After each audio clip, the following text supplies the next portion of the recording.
Materi selanjutnya yang akan kita bahas pada fluida adalah fluida dinamis. Nah, kalau sebelumnya itu ada statis, sekarang dinamis. Kalau statis itu diam, berarti kalau dinamis itu bergerak. Jadi fluida dinamis adalah fluida yang bergerak atau mengalir. Nah, karena di sini mengalir itu sangat luas, ya kan? Nanti akan ada banyak variabel yang harus kita analisis, maka kita akan persempit atau banyak asumsi yang akan kita pakai. Jadi, untuk mempermudah analisis, fluida dinamis sering dianggap sebagai fluida ideal dengan asumsi yang pertama, incompressible atau tidak termampatkan. Jadi massa jenisnya itu tidak akan berubah atau konstan. Jadi massanya dan volumenya itu tidak berubah. Lalu non-viskos atau tidak kental. Tidak ada gaya gesek antara lapisan fluida. Jadi misalkan nih, contohnya fluida dinamis itu apa sih? Contohnya kan seperti kayak keran air atau pipa, air yang mengalir dalam pipa. Jadi dianggapnya air yang mengalir di dalam pipa itu airnya itu tidak bergesekan dengan pipa. Sebenarnya kan harusnya nggak gitu kan, tetapi untuk memudahkan perhitungan di materi SMA, kita anggap tidak ada gesekan antara air dengan wadahnya gitu. Lalu ini steady state atau tunak. Tunak itu kira-kira itu dia sudah tidak ada perubahan lagi. Jadi kecepatan di titik tertentu konstan terhadap waktu. Jadi dia itu udah konstan, sudah stabil lah istilahnya gitu. Lalu irrotasional atau tidak berputar-putar atau alirannya itu laminar bukan turbulen ya. Setiap partikel bergerak teratur mengikuti garis aliran. Jadi nanti kan ada dua jenis aliran ya. Itu kan yang pertama itu gini nih, alirannya tuh sejajar semua gini. Ini namanya laminar atau irrotasional. Nah, ada juga nanti yang alirannya muter gini. Ya, muter nggak jelas gini. Ini namanya turbulen atau vortex. Turbulen atau vortex. Artinya ada tabrakan ya, antara partikel-partikelnya itu akan bertabrakan. Jadi ini yang kita anggap nanti adalah yang laminar gitu. Materi selanjutnya yang akan kita pelajari adalah persamaan kontinuitas. Nah, sebelum itu gini dulu deh, kita bayangin kamu mempunyai sebuah pipa, ada pipa besar dan pipa kecil. Pada bagian pipa besar, pasti air yang mengalir itu akan lambat atau lebih lambat daripada aliran yang mengalir pada pipa yang luas permukaannya lebih kecil. Contoh paling gampang itu kamu lihat pada saat kamu menyiram bunga pakai selang. Agar laju airnya itu yang keluar semakin cepat, nyemprotnya semakin kenceng, itu pasti jempolmu kamu tutupin ke ujung selang airnya. Kenapa Kak? Untuk memperkecil luas permukaannya. Nah, karena luas permukaannya mengecil, maka nanti kecepatannya bertambah. Nanti itu akan kita bahas pada persamaan kontinuitas. Nah, jadi intinya pada persamaan kontinuitas, laju alir fluida setiap titik itu selalu konstan. Oke ya, kakak jelasin dulu pelan-pelan. Laju aliran fluida itu kita anggap sebagai debit gitu ya. Kita anggap sebagai debit. Nah, debit air ini pada setiap titik, misalkan ya, kita punya titik ini adalah pipa yang besar. Lalu pipa besar ini menyempit. Jadi gini nih. Oke.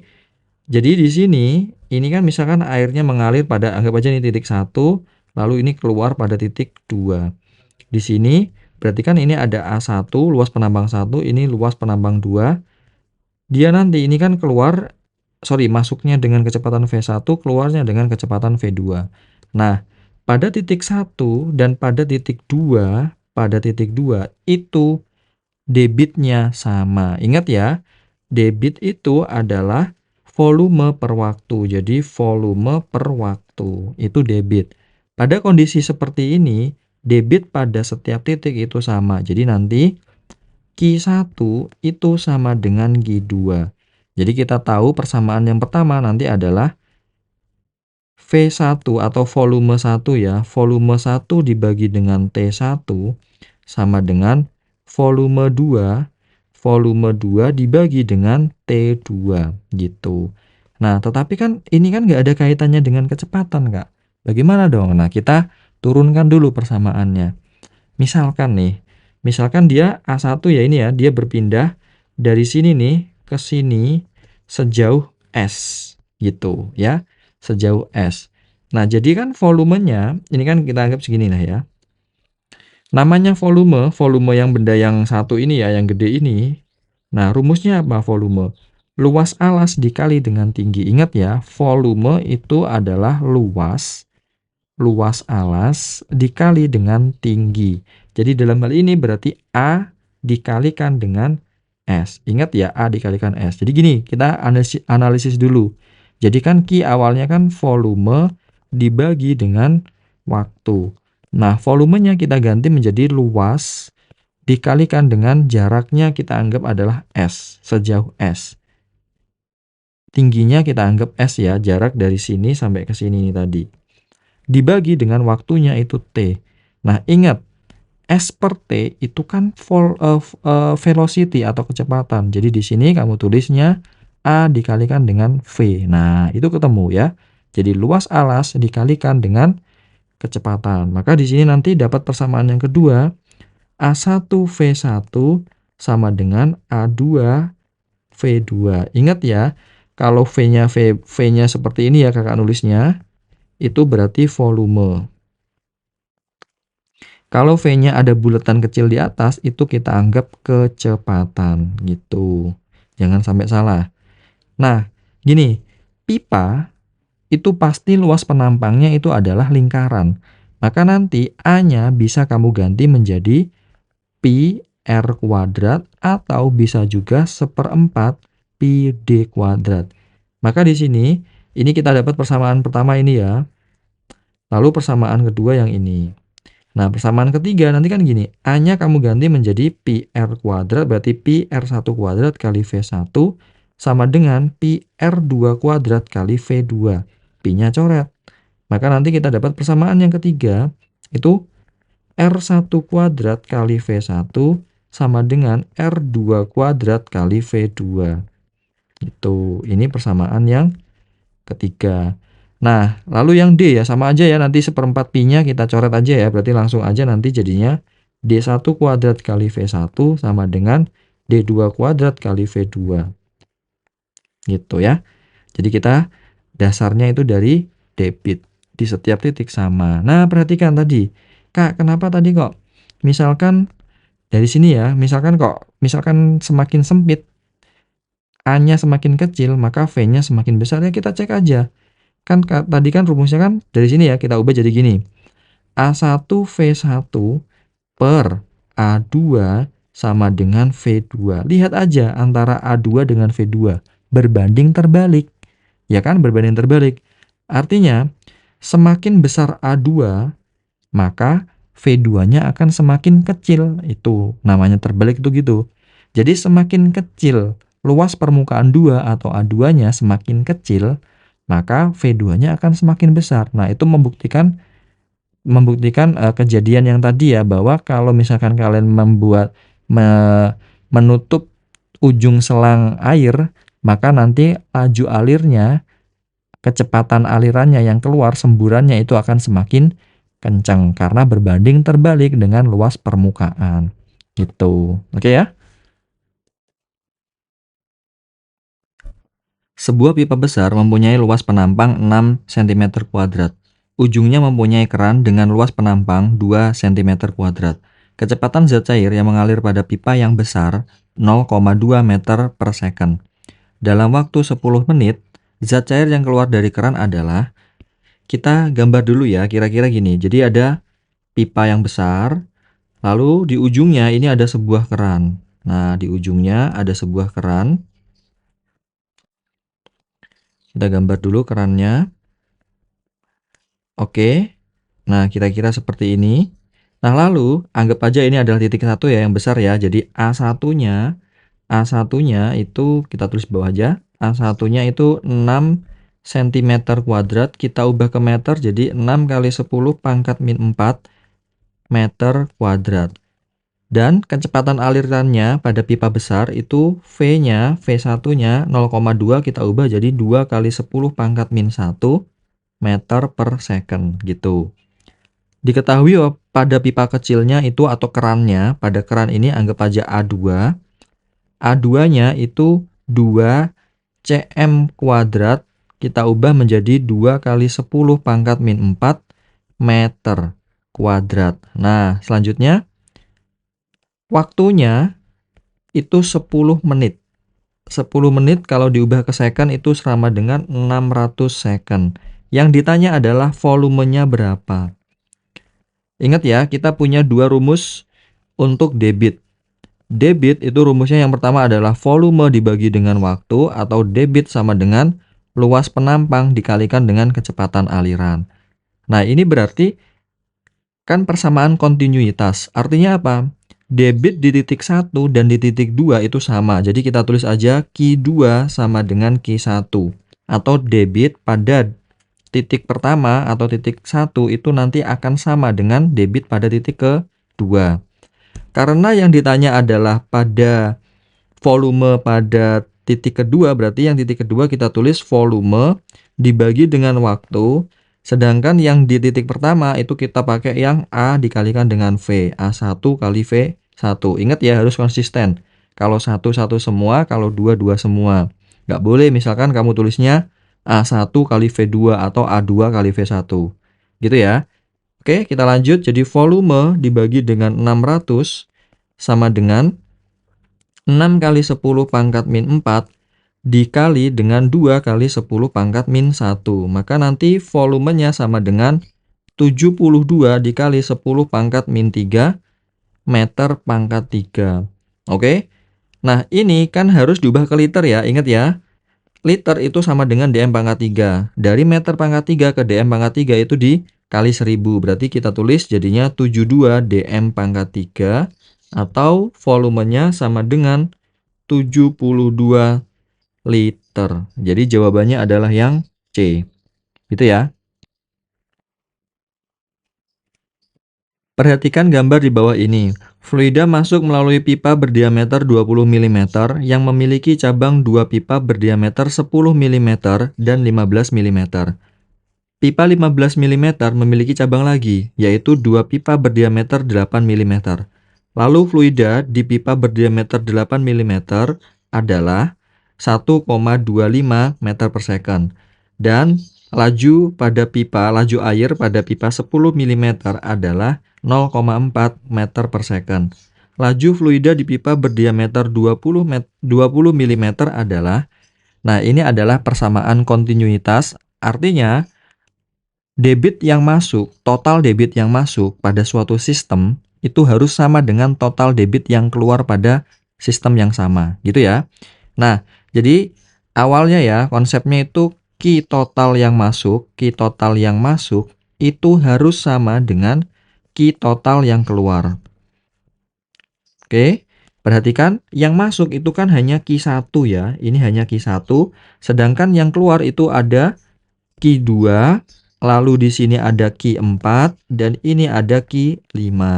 Oke, sedangkan Q3-nya Kak, Q3-nya itu kan hanya percabangan, belum termasuk yang keluar, jadi tidak perlu kita perhitungkan, gitu ya.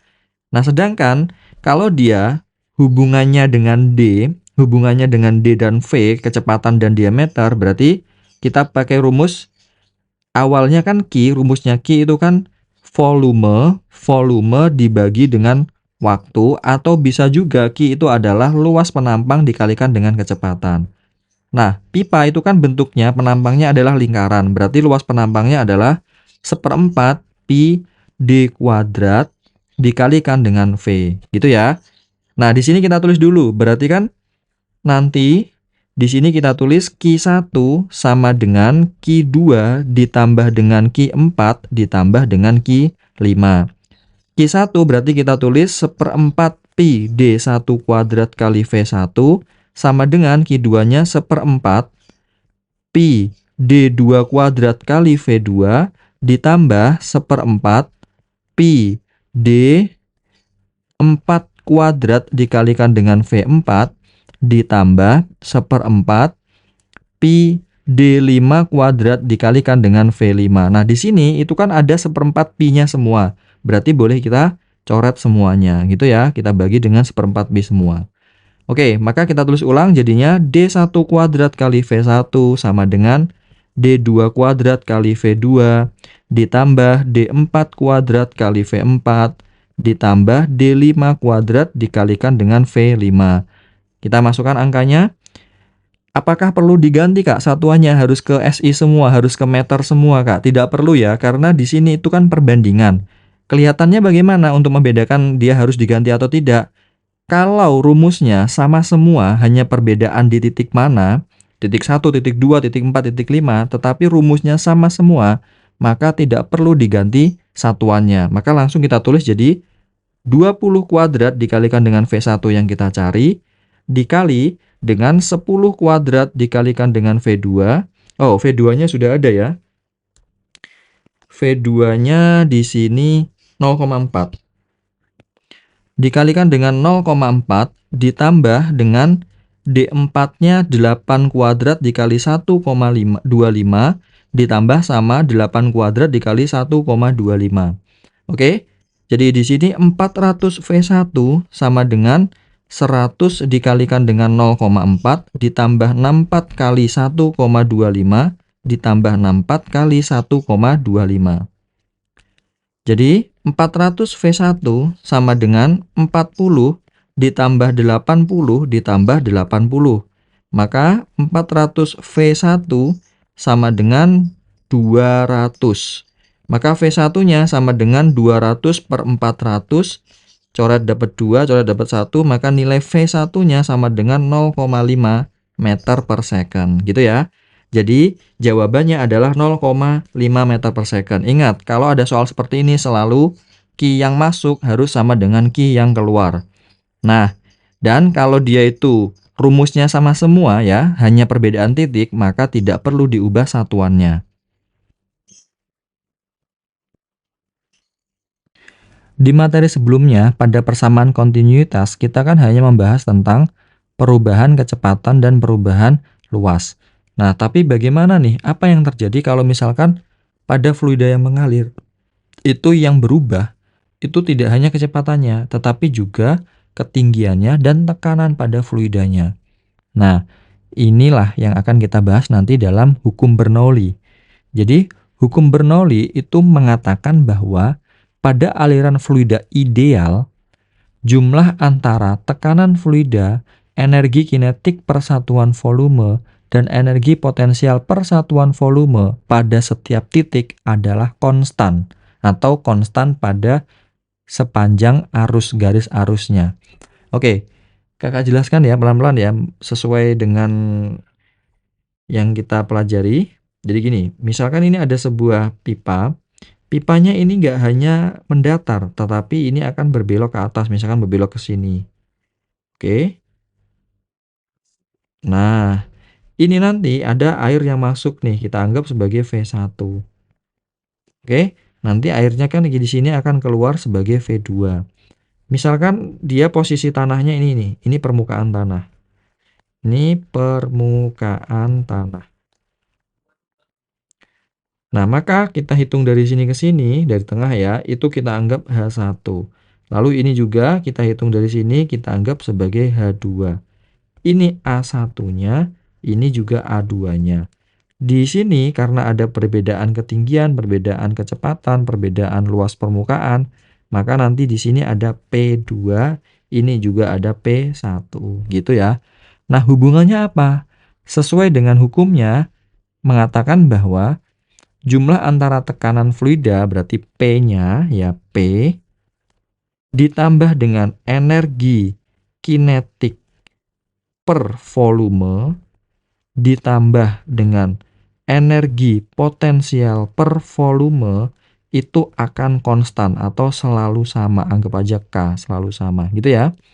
Nah, ingat, EK itu sama dengan setengah MV kuadrat. Sedangkan EP itu kan M kali G kali H.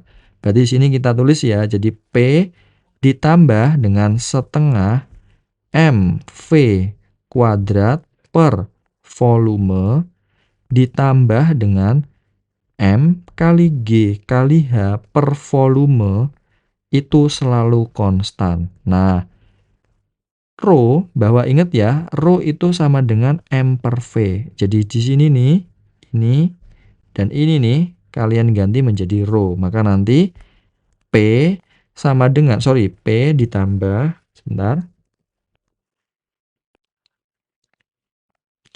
P ditambah dengan setengah Rho kali V kuadrat ditambah dengan Rho kali G kali H itu selalu konstan. Maksudnya konstan bagaimana sih Kak? Jadi pada titik 1 dan titik 2 itu nanti sama. Berarti rumusnya boleh kita tulis secara umum menjadi seperti ini. P1 ditambah dengan setengah kali Rho kali V1 kuadrat ditambah dengan Rho kali G kali H1 sama dengan, sekarang di titik 2, P2 ditambah setengah Rho V2 kuadrat ditambah Rho kali G kali H2. Kak, kenapa kok Rho-nya nggak ada Rho 1 dan nggak ada Rho 2, Kak? Kenapa Rho-nya tetap? Ya iyalah, masa misalkan yang masuk dari ujung 1 itu air, tiba-tiba masa yang keluar dari ujung 2 itu jadi pertalite? Nggak mungkin kan? Jadi pasti kalau masuknya air ya keluarnya air gitu ya. Jadi ini adalah konsep dasar dari Bernoulli. Oke.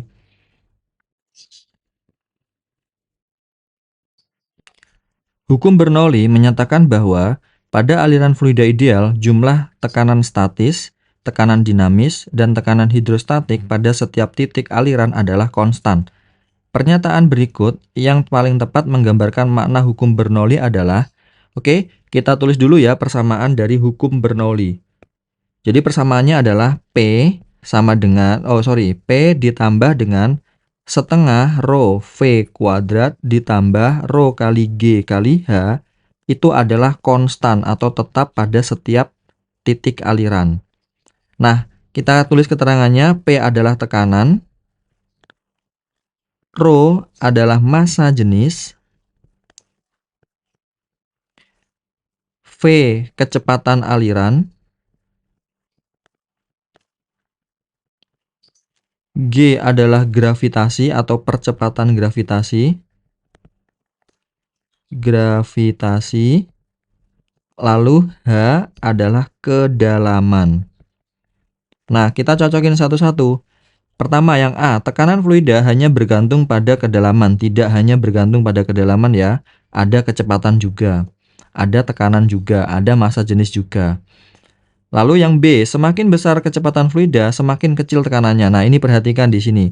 Agar menjaga dia itu nilainya konstan, maka kalau kecepatannya dinaikkan atau V-nya dinaikkan agar tetap konstan, nilainya sama dengannya itu sama, maka yang kita lakukan adalah nanti pasti tekanannya akan berkurang gitu ya. Maka semakin besar kecepatan fluida akan semakin kecil tekanannya. Ini benar, tapi kita cek yang lain. Tekanan fluida tidak berubah meskipun kecepatan fluida berubah. Enggak ya, tadi udah kita bahas ya bahwa kecepatan dan tekanan itu berbanding terbalik.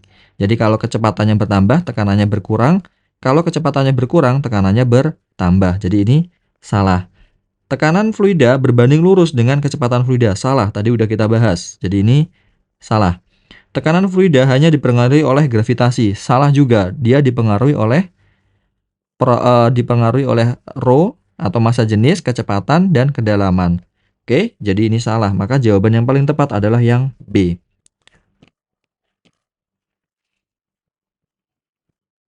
Pesawat dapat terbang karena bentuk sayapnya yang melengkung di bagian atas menyebabkan udara mengalir lebih cepat di atas sayap daripada di bawah sayap.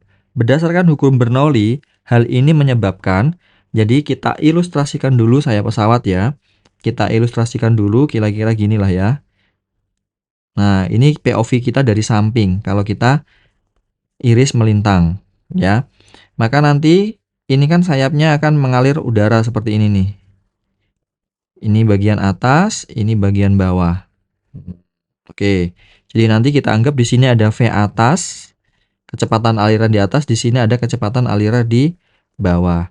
Oke, di sini nanti ada FA, ya gaya angkat dari bawah, di sini gaya juga yang dari atas gitu. Selain FA, nanti ada tekanan A di titik bawah, ada juga tekanan di titik atas. Sorry, ini FB, ini PB ya. B itu bawah, A itu atas. Itu. Nah, selanjutnya bagaimana? Kita kan punya dua persamaan. Persamaan P, tekanan itu sama dengan F per A. Artinya, tekanan itu berbanding lurus dengan gaya dan berbanding terbalik dengan luas permukaan.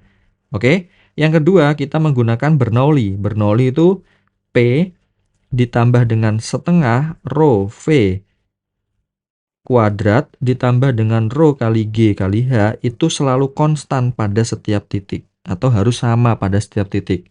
Gitu. Nah, dia di sini ada dua kemungkinan kan? Ada dua kemungkinan nanti pesawatnya itu akan kondisinya naik atau saat kondisinya turun. Kita bahas dulu saat kondisinya naik. Nah, saat kondisinya naik berarti kan harusnya F yang bawah itu lebih besar daripada F yang atas, atau gaya yang dari bawah ini yang mendorong ke atas nih, yang arahnya ke atas itu harus lebih besar daripada yang F yang bagian atas yang mendorong ke bawah. Gitu ya. Maka di sini kita tulis F atasnya itu lebih kecil daripada F bawahnya.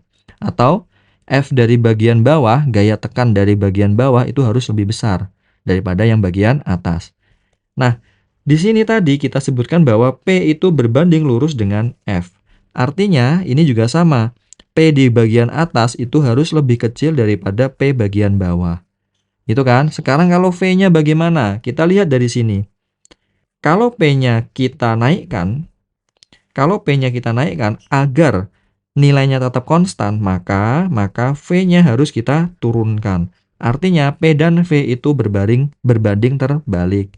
Jadi kita tulis di sini V bagian atasnya itu lebih kencang atau lebih cepat daripada V bagian bawah. Jadi laju aliran udara di bagian atas itu lebih besar daripada di bagian bawah saat kondisi pesawatnya itu naik. Kalau dia turun bagaimana? Ya kebalikannya aja ya. Jadi F yang bagian atas, gaya tekan bagian atas itu lebih besar daripada yang bagian bawah. P atasnya juga lebih besar daripada P bawah. Sedangkan V atasnya itu lebih kecil daripada V bawah. Gitu ya. Jadi analisisnya seperti itu. Maka kita cocokkan satu-satu. Yang A, ini yang gini ya, yang ditanyakan ada di soal itu kan bagian atasnya udara mengalir lebih cepat daripada di bawah. Oke? Berarti ini ya, udara di atas lebih cepat daripada di bawah. Kita cek satu-satu. Tekanan udara di atas sayap pesawat lebih besar daripada di bawah. Salah ya, menurut ini salah, berarti ini salah. Tekanan udara di bawah sayap pesawat lebih besar daripada di atas sayap pesawat. Benar. Ya, tekanan yang di bawah lebih besar daripada di atas, ini benar. Yang ketiga, kecepatan udara di atas sayap pesawat lebih kecil. Salah. Ya, kecepatannya kan lebih besar. Ini salah. Tidak terjadi perbedaan. Jelas salah.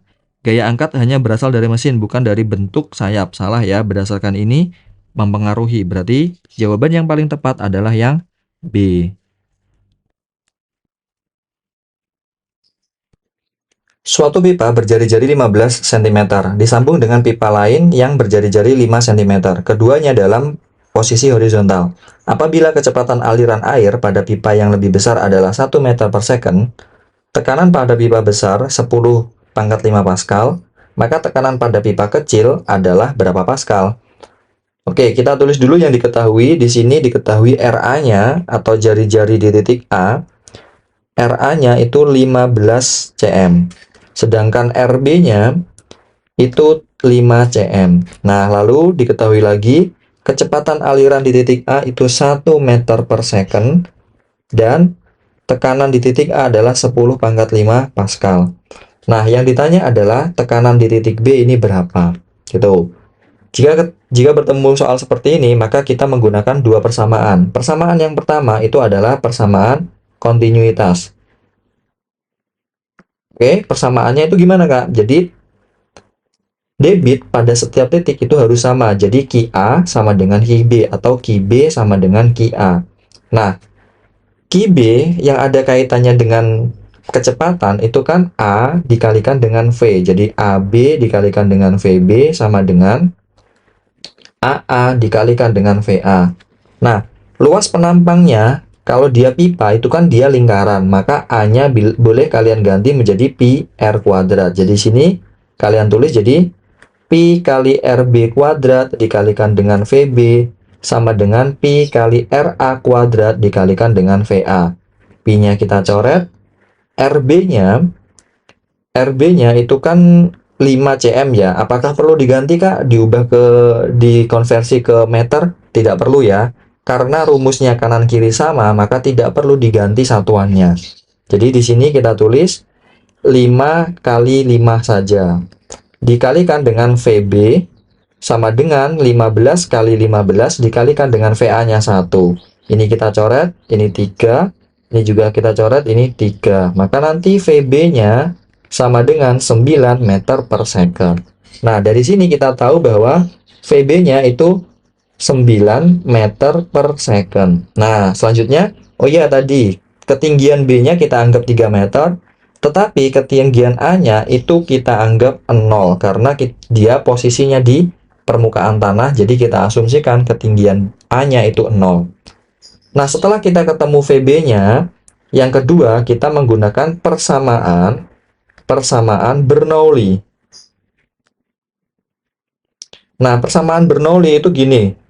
P1 atau PA deh ya. PA ditambah dengan setengah rho dikalikan dengan VA kuadrat ditambah dengan rho kali G kali HA sama dengan PB sama ditambah dengan setengah rho kali VB kuadrat ditambah dengan rho kali G kali HB.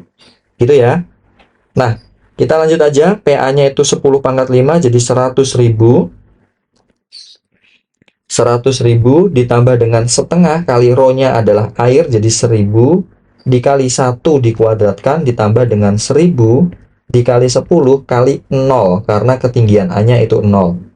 Sama dengan PB yang kita cari ditambah setengah kali 1000 dikali VB-nya tadi 9 jadi 9 kuadrat ditambah dengan 1000 kali 10 kali HB-nya 3. Nah, ini kan habis ya ini ya. Karena dikali 0 berarti hilang gitu aja.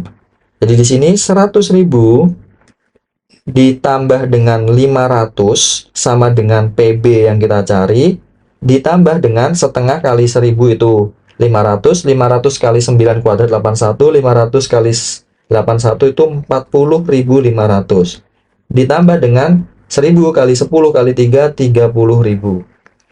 Maka 100.500 sama dengan PB ditambah dengan 70.500. Jadi PB-nya sama dengan 100.500 dikurangi dengan 70.500. Jadi nilai PB-nya sama dengan 30.000. 30.000 Pascal. Nah, jadi gini, perhatikan.